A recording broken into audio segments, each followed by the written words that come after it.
My name is Luba. Luba. My maiden name is Zak. Mhm.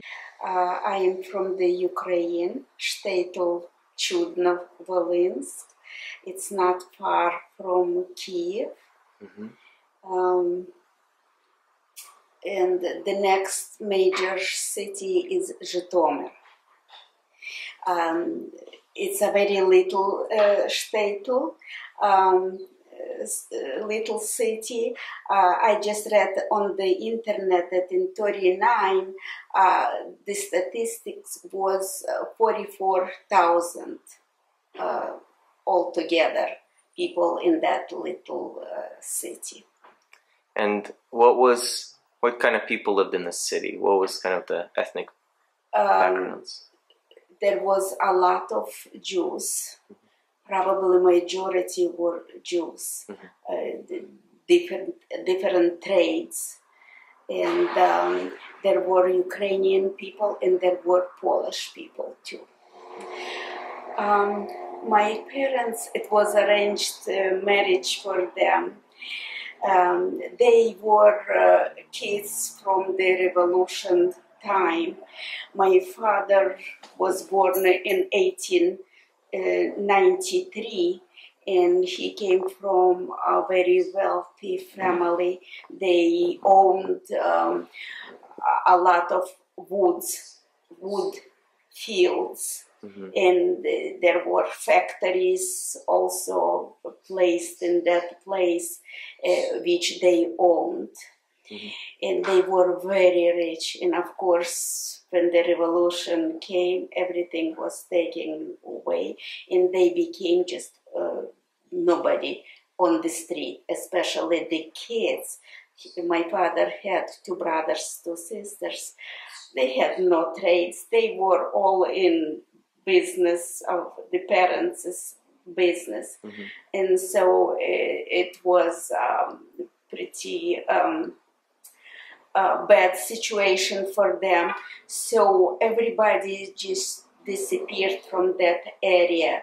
My father, being the oldest child in that family, he had to stay with his parents and watch out for them. That's my father's. Yeah, one of the brothers, my father's brother, emigrated to America, somehow traveled, and he made his way to America. One sister went to Argentina, and the youngest brother and the middle sister, another sister, they went to Kiev, being a bigger city, looking for more opportunities than in a smaller place. My mother, she was born to a family very religious. Yes, and my father also was in a very religious family. Was observed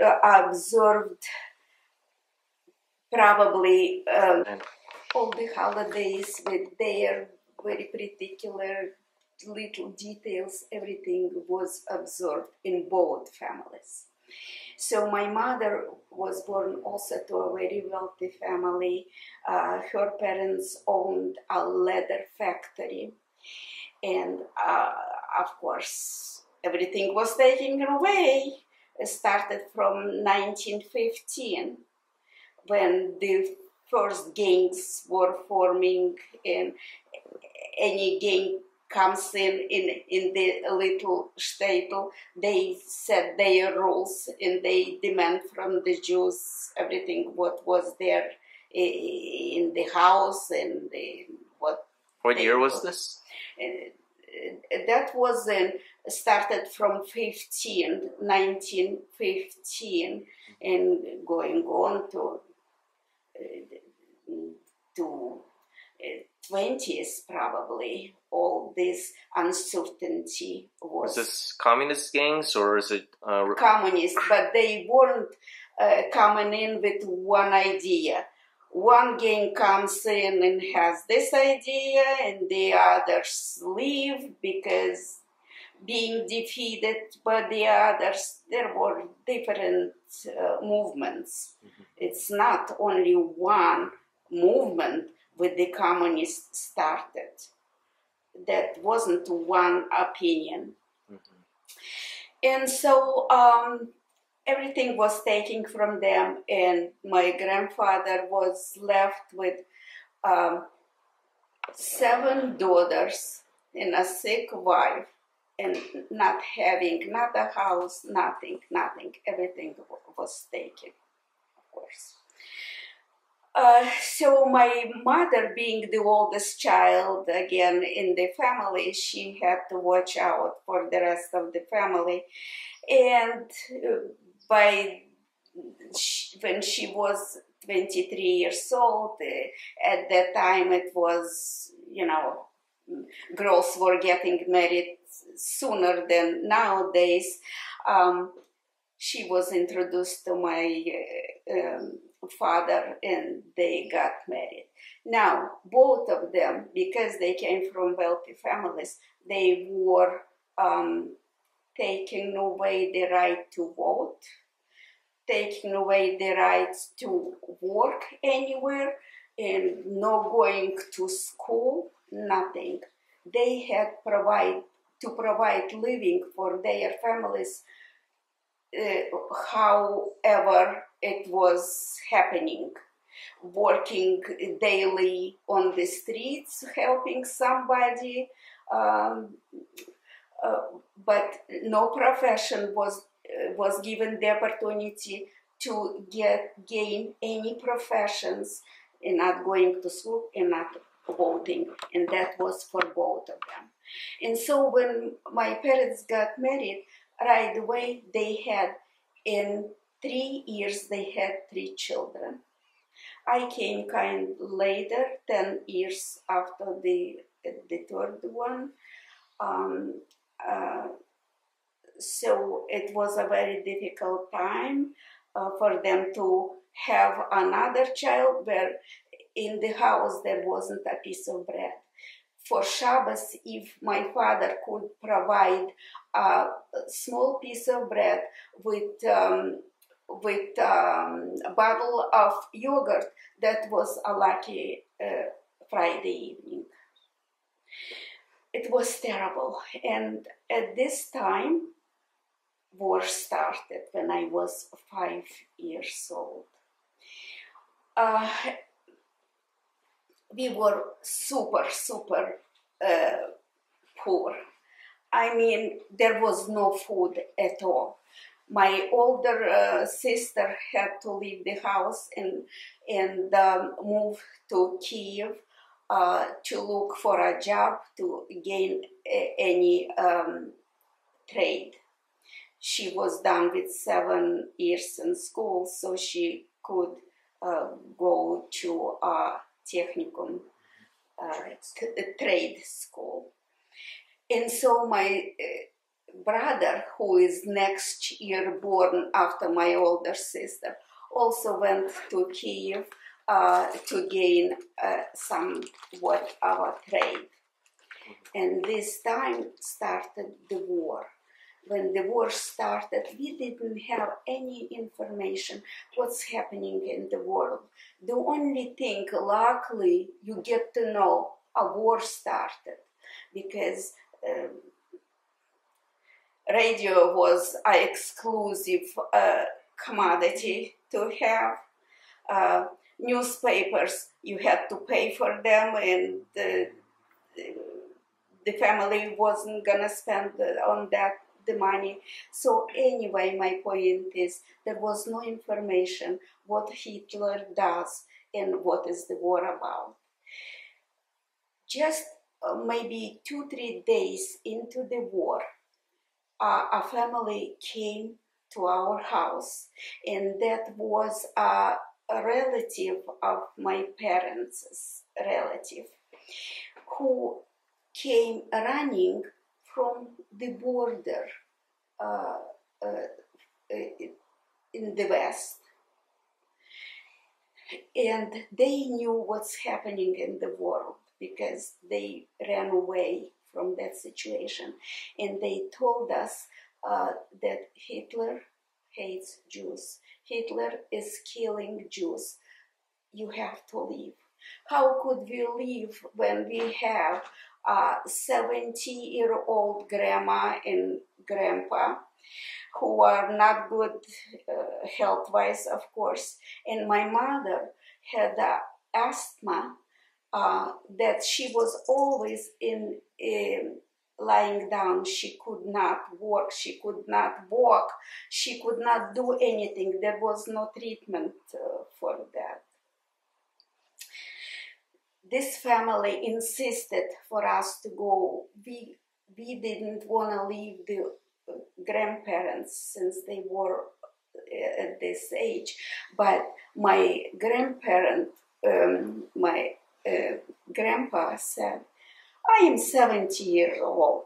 Who will say a bad word of me? Everybody knows me in this city, knows how many good things I was doing, and that's true. If any traveler was coming to this city and needed a home to stay over, that was the place.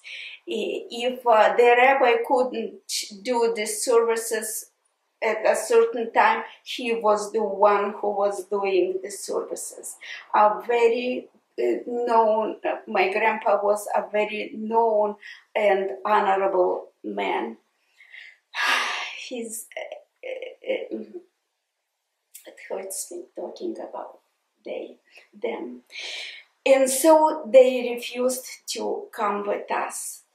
We did not have anything to take with us. We had no clothes. We had nothing to take with us. So on the road would be safe for us to have. This family, I didn't say, they came with horse buggy. And they were with one child. So we went with them, and we took nothing but 2 pillows. That's all we had to take with us. And, of course, traveling created a lot of difficulties with bad health of my mother, and I being only 5 years old. I just had a month into the 6th year when the war started. I remember a picture that I would like to talk about. When we were traveling on that horse buggy, we needed the road, of course, and on that road it was a lot of military men and a lot of people carrying what they had, the little things what they had carrying with them. And the movement on the road was so slow, and what usually was happening is the German airplanes would fly over in spot where it's a lot of people, and that's where they were dropping the bombs. I remember a picture when one of the many times that happened to us. I was only 5 years old, but that stuck in my mind so vivid. I just see it, the airplanes coming down to the ground and dropping those big bombs. Everybody at that moment, of course, just ran wherever they saw or lay down on the roads. We ran into the woods. Into the woods, or if the woods were far from to run to, there were fields with fields with corn, it was June month, and hiding in those fields, just lying down. And after it was over, you hear all those cry, yelling, calling names. One was looking for another. And I remember the parts of the bodies that were on the road, just lying there. And the relatives that found those bodies, their cry over those relatives, it was terrible, terrible. And I cannot get rid of those memories. It's just stuck in my mind. Another fly of the German airplanes brought us to running to a little village that was by. And my mother always kept me under her body, close to her body. She was always saying, if anything happens, I wanted to get at me, then you. I want to go first.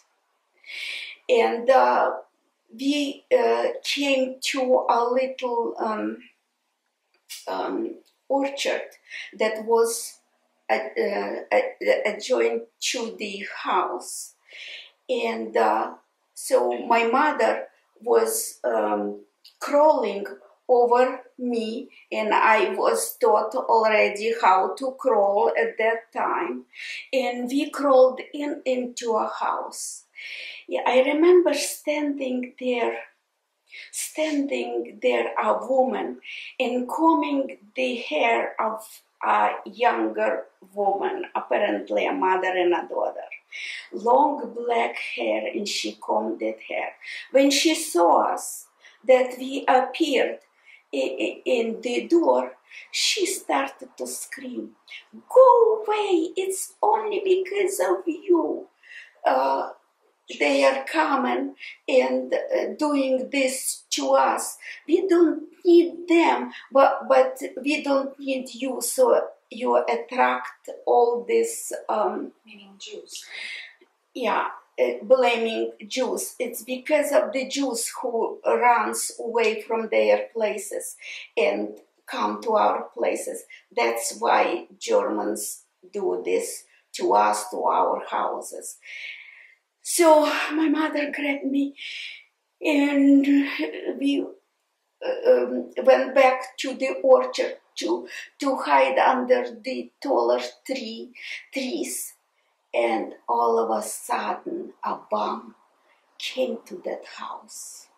And just everything flew and it hit us, but that house disappeared. And meanwhile, I want to mention about my grandparents that were left in that city. It didn't take a long time, just a few days, until the Nazis came to that city.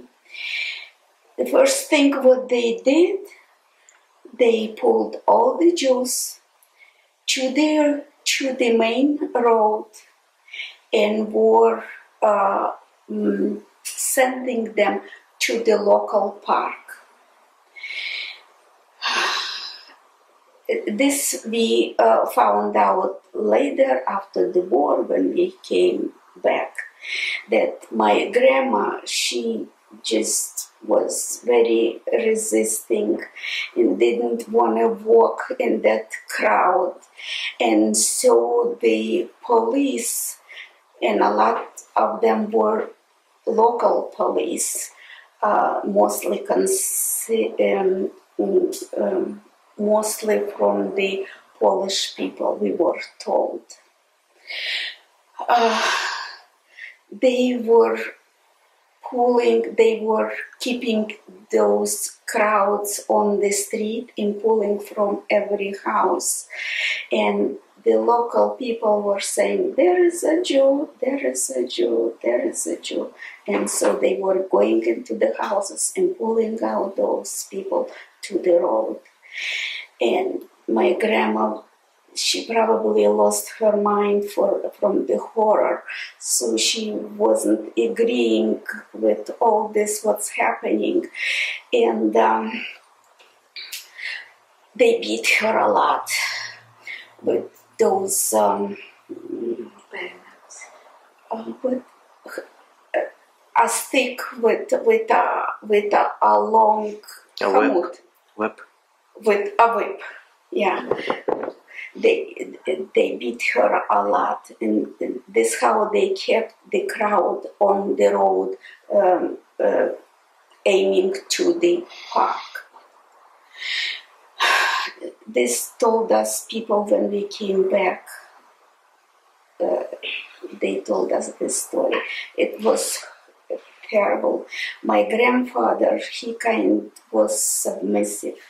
He understood what's happening, and I'm sure that in his mind,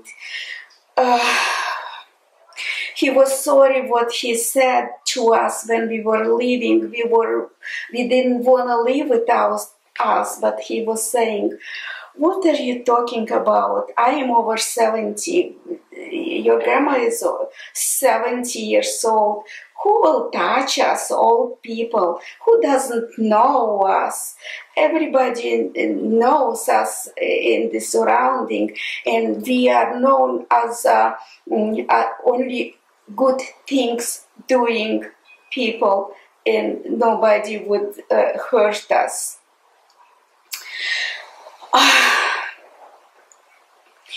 Well, they were pulled to the park, to the local park, and the Nazis and the policemen, who mostly Polish people, who sympathized the Nazis, they made lines of the Jews in front of yard. It's like a ditch. Like a ditch, but the ditch was a ravine. I think it's a ravine, right? Probably a ravine was long in the park. They formed several lines. The stronger man was made to dig ditches, and when the ditches were dug, the next line was supposed to push the front line into the ditches, and there were line by lines with Jews who were pushed into that ditch. You'll say, of course, there were people who were resisting, that's for sure, but they were killed immediately. So next one found a way to live a few minutes longer and did what was asked. Was it a very long ravine? It was a long... So they fell to their deaths? Yes. No. And so it continued the first day, and there was another day when it was done the same thing. People were telling us when we came in 1947, when we came back to Chudniy, that's the shtetl name. People were telling us that for several days the ground was shaking from still alive people being just slightly with ground covered. So not everybody were dead and were hit by others ones falling over them, and so created a mess grave. And then the last line pushed ground on with shovels on the people that were pushed into that ravine. And so my grandparents were buried there. It was a terrible sight. They were saying several days the ground was going in waves, but the police was around, and whoever trying to escape from that grave was shot. But they had the better chance than the ones that were pushed to that grave. Did some people escape? Very few who later told the story. And so, with my grandparents being in that bratskaya могила, mass grave, was their youngest daughter that was a teacher. She didn't want to come with us when we were leaving because she said they are older people, I'm not leaving them. And so she went with them. We had the story that she was hiding in a outhouse bathroom, sitting there, but somebody just pointed at her, and she was pulled from there, and so she went with the same crowd that the grandparents did. And so they say 6,000 people had the grave in that park. The ground was shaking several days. The witnesses were saying were happening to us. Later on, of course, we were changing to trains, whatever opportunity there was to run away from the situation, since Hitler was right after us. And our goal was to get away from the military, because this is what they were looking for from their airplanes, to hit the military. And so we used the train. Of course, it wasn't the comfortable train. It was the train that the animals were transported other times. And so many people were on the train. I remember this. Since I was little, 5 years old only at that time, someone had to hold me on their hands. There was no place to sit down. If you would sit down, you would be suffocated by the crowd. That crowded were the little train, the carts were so crowded with people, just one stood next to another. And by that time, I also remember in my 5-year-old memory what kept the memory, because it was so terrible. People were eaten up by lice. People were hungry. Everybody was screaming and crying about their relatives, moms, dads that they left behind. But yet people had to save their children, like in our case with me. I was the little child in the family. And so we were in that train for days and days, traveling, no water, no food, nothing.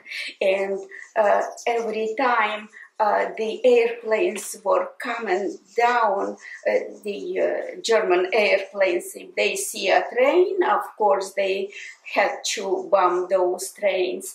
So we could hear the trains were coming, so the train would stop and everybody runs away anywhere to hide, just to be not visible, since they knew that bombs will be flying into the trains.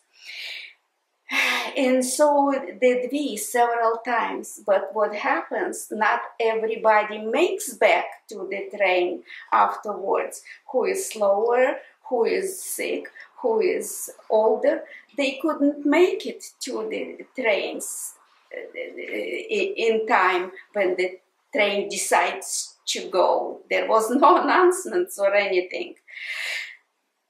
And that happened with our mom, my mom, that the train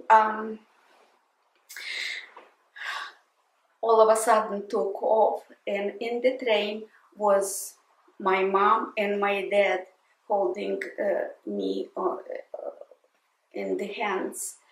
And a lot of people were left behind. And so people were screaming, people were desperate. They lost even those people that they had already with them. And just, I cannot get rid of those pictures. It's stuck in my mind and very vivid. I just see it. In bad times, I see it more often, of course, but I understand you have to go. You have to let go of the past, of course. And so we, by train or by foot, we went, we advanced our way east, of course. And so mostly by foot, as long we were separated a little bit from the Germans stepping behind us, we were walking towards the Urals area. And for a long time, of course, before we reached that area, we came to Urals and we came to Kazakhstan, and that's where we settled for the war until the war was over.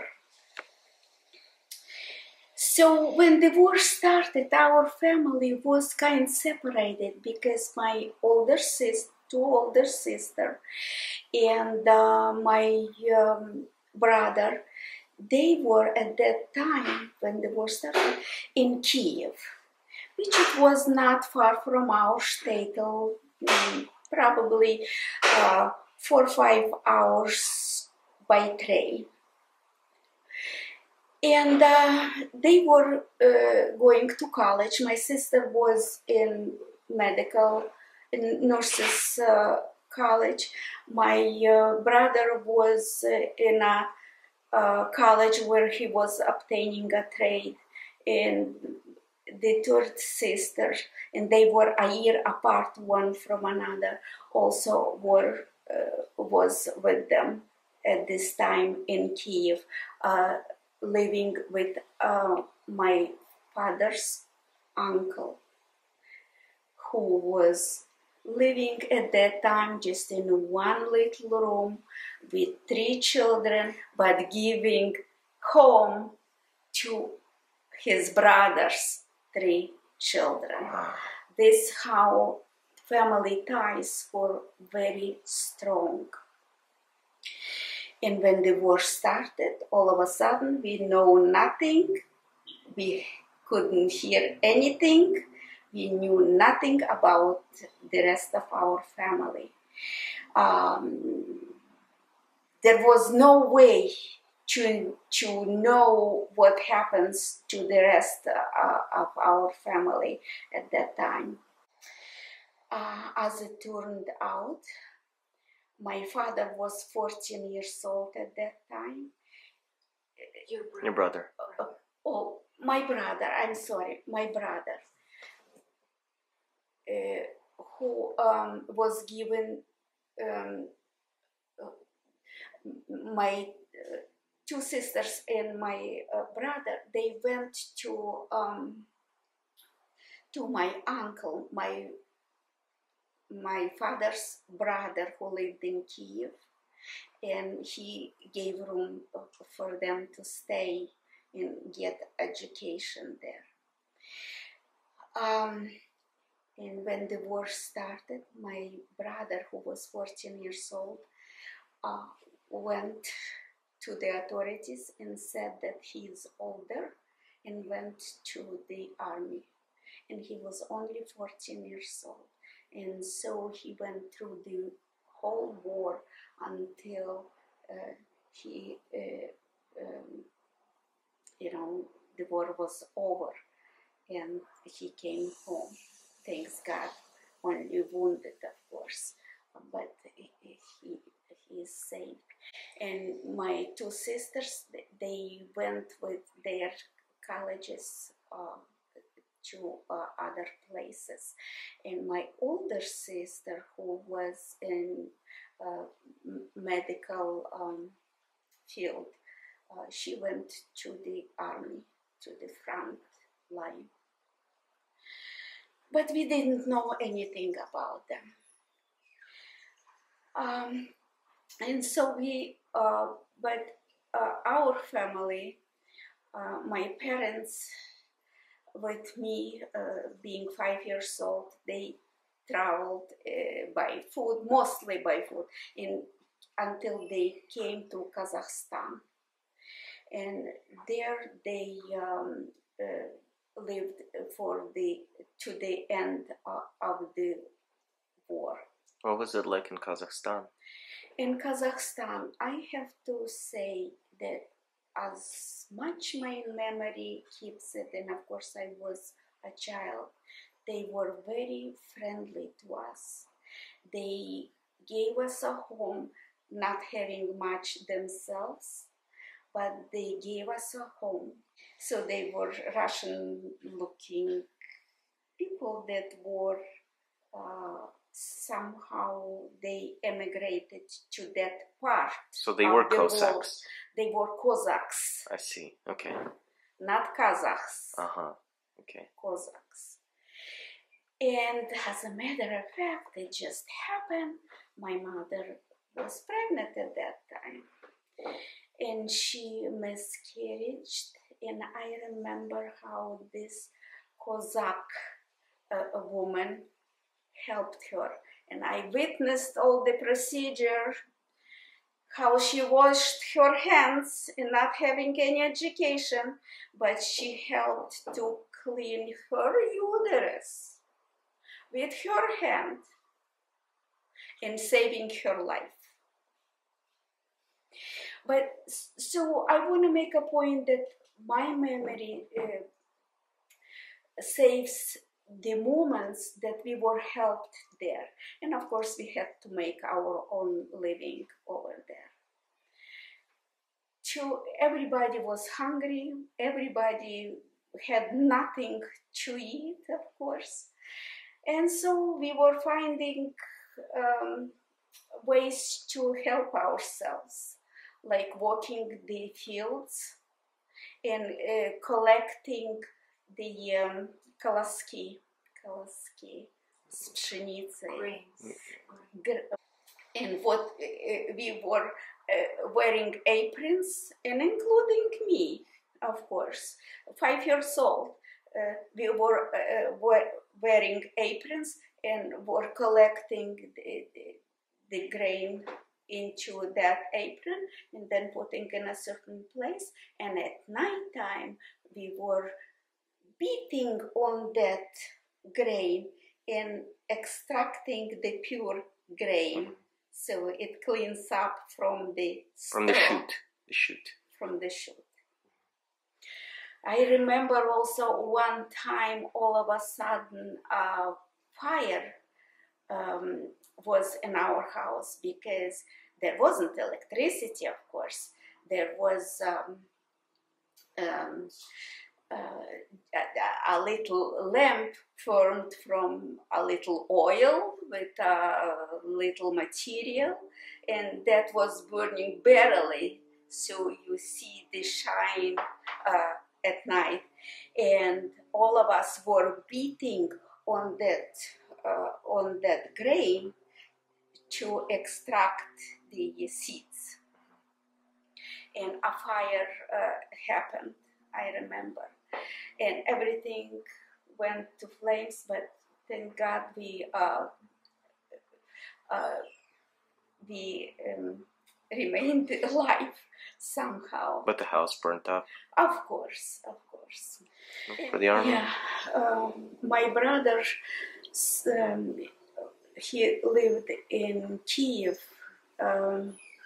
He lived in Kiev together with my sister, getting an education. And so when the war started, he went to the army, lying about his age. Right. And he was a scout in the army since he was so young.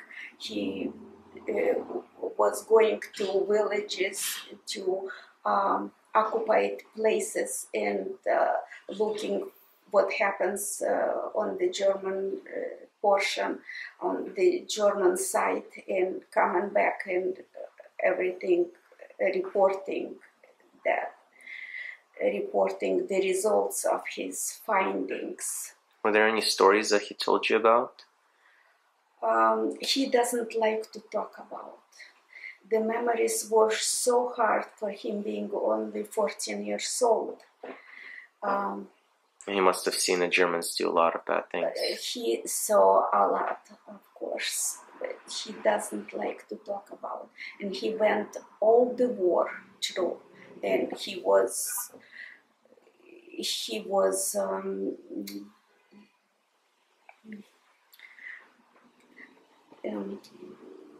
награжден,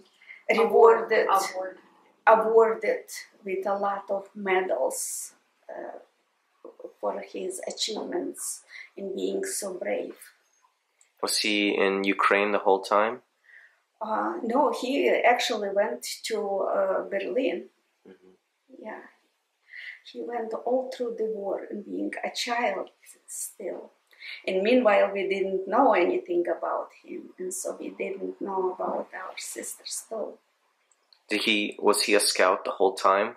Yes. Until he was 19? Not the latest years. Mm-hmm. I don't remember what he was saying. What kind of... no, I don't remember what he was saying. But the first few years, this is what he was doing, and only 14 years old. What about your aunt that was a nurse or doctor on the front line? Or your sister, sorry. Oh, sister. Yeah. My sister, she was in the regular army. Mm-hmm. And of course, she didn't know anything about the family, and we didn't know anything about her. Did she make it back? Yeah. I remember the tears and the weeping of my parents, not knowing where the kids are. That was terrible, knowing what's happening in the world. And by that time, we knew already from newspapers, from the radio. We had a radio. What Germans do to Jewish population. We were very worried about the kids not knowing where they are and what they are doing. But my sister, since she was in a medical school, before the war. She went directly to the war lines, and she was in active duty there. And she was by that time 18 years old. Yeah. And so she had a lot of stories of that, but we didn't know anything about her too. And we ended up being placed in a little factory zone in Kazakhstan where the weather is very, very severe. So severe that I remember how we were tying ropes in between houses in order to find a way to from one house to another. Through the snow. Through the snow. Wow. Such a snow, the houses were not very tall either, but the snow was taller, forming taller hills than the houses. Wow. There were organizations that helped to find each other. First, we found our sister, and shortly she came to the location where we were, and that was in Uralsk, to that factory. And she came and joined us, and as a matter of fact, she received a position as a nurse practitioner at that region. She was responsible for miles and miles surrounding. She was called to sick people and helping them, and also she was responsible for this little place where we were located. She was very well known and very loved by the population over there.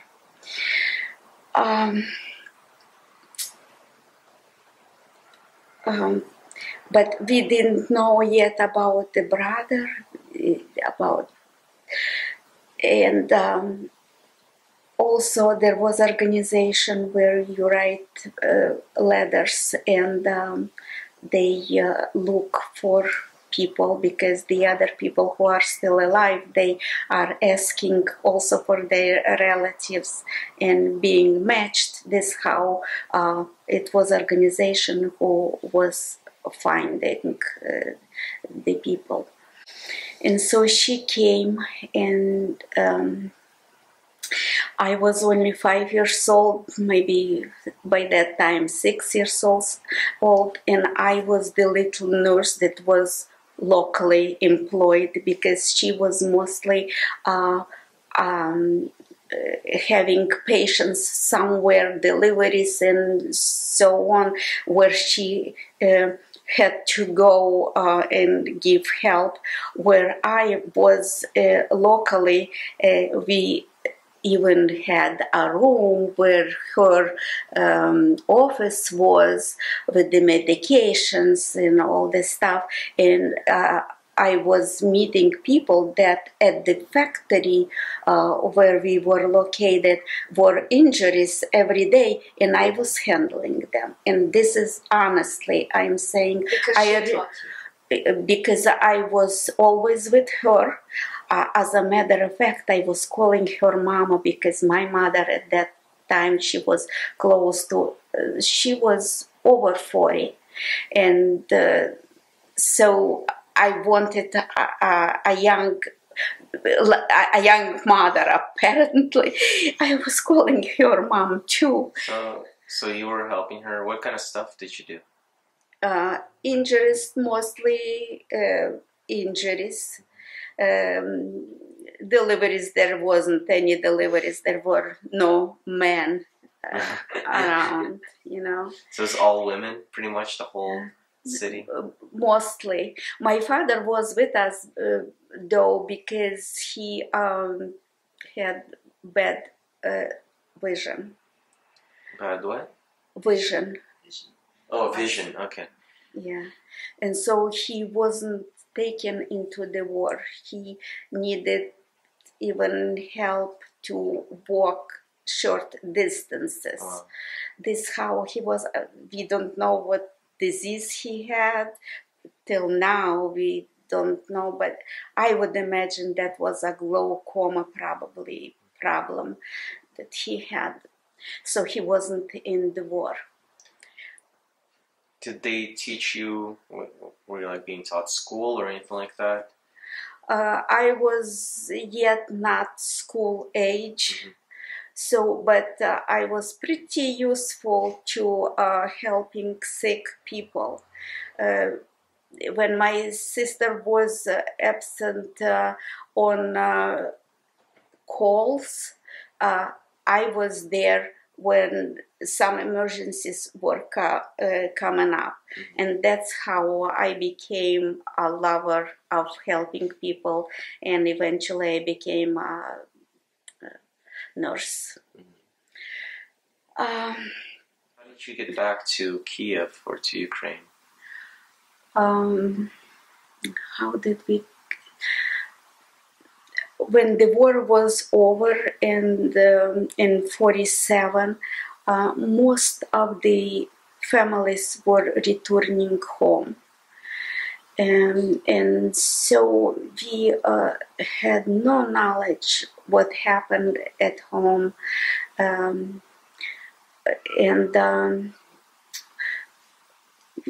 We just wanted to get home, that's all. And there was a way to travel long time, and we went back to where we lived in shtetl by the name Chudniy. What did you find when you got back? The house was almost nothing. We had to build it up, everything with our hands, of course. No food, nothing. I didn't mention before that since my parents were from wealthy families coming out from the revolution, even by that time they were not supposed to have any jobs. And so all the time, my parents, when they had families, they could not obtain a job. They were not allowed. So not only did they take everything away from the rich, it's not like they made it equal. You were now less than equal. We were less than other population because my parents were the children of rich people, and so they were treated different. It was very difficult to provide food for the family, for my parents, and my mother was very, very ill. Which the war was over in 45. Nothing was done to that place yet. Were you able to talk about it? What happened? Not much talk about.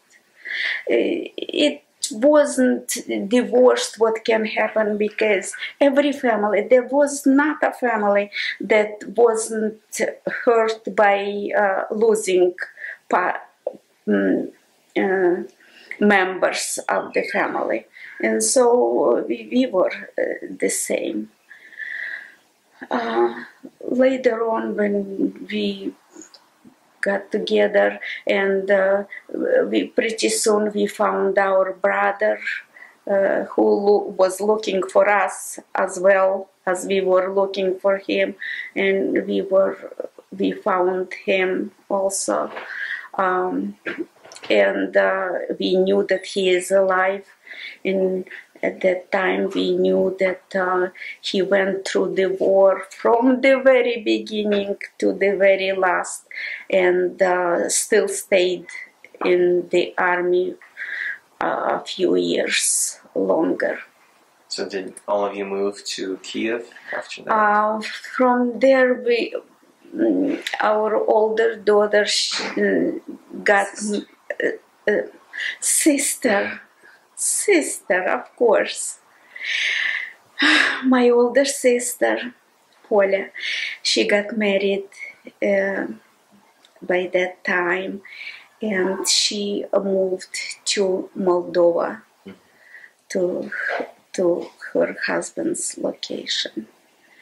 And we moved to Chudniy. Tell the story. I want to tell the story mostly for my children, for them to have memory of the family and have memory of us as grandparents, and to honor the closeness that a family takes during bad times, and we survived only because of the support of each other. And I would be appreciated if it has longer life than from this room, my little story, although I have a lot more to say, maybe another time. Thank you very much.